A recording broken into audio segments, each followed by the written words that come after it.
जान I love you. I love you too हमार करेजवा के छिलका बा। अच्छा छोड़ एने आओ। अच्छा एगो बात कही आओ। बोल। मैया बाबू से बतिए नहीं गए हमनी दोनों के बियाह के बारे में। मैया बाबू से तो कल ही बोल ले रही, लेकिन मैया बाबू ना मान रहा, दूसरा लड़का खोज रहा है। दूसरा लड़का खोजाओ? हाँ तो हम लड़का नहीं गए, हम केवाड़ी के घर का ही गए। सुना ना आगे। हाँ। एगो बात कही गए। बोल ना। ऐसा करे ना कि भोरे जल्दी जाग जाए के और भोरी में भाग जाए के। ठीक है कहा है तू मिला जुला के। ठीक है।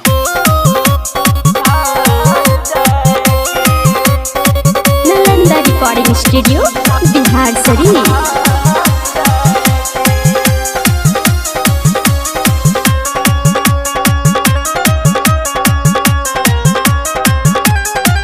जब मम्मी पापा नाराजी तब कैसे के हो तो बोल शादी।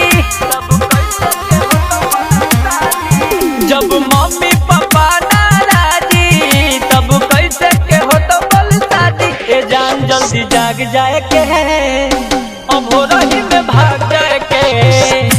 ए जान जल्दी जाग जाए के अब हो रही में भाग जाए के।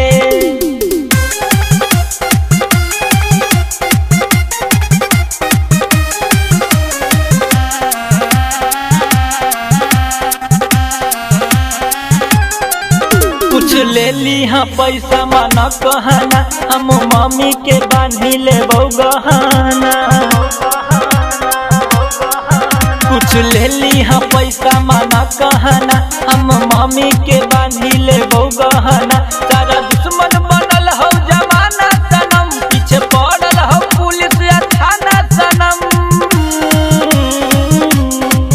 जानही औ जमर देन आतिक, दिल्ली चली हा चाहे चली हा नासिक। जानही औ जमर देन आतिक, दिल्ली मुंबई चाहे चली हा नासिक। की चाहे धनबाद जाए के अब हो रही में भाग जाए के। ए जान जब जाग जाए के तब हो रही में भाग जाए के।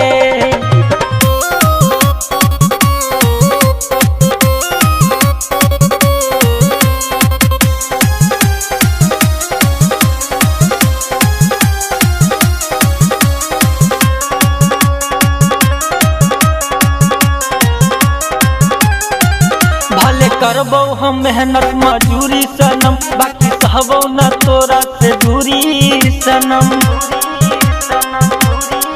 भले करबो हम मेहनत मजूरी सनम, बाकी सहबो न तोरा से दूरी सनम। जन अइबो हम कहीं से खटी के गे, संगे सुत जी हाँ हमसे लिपटी के गे। हमरा नाम है हम कुंदन बिहारी, भले बेटे के परो तरकारी।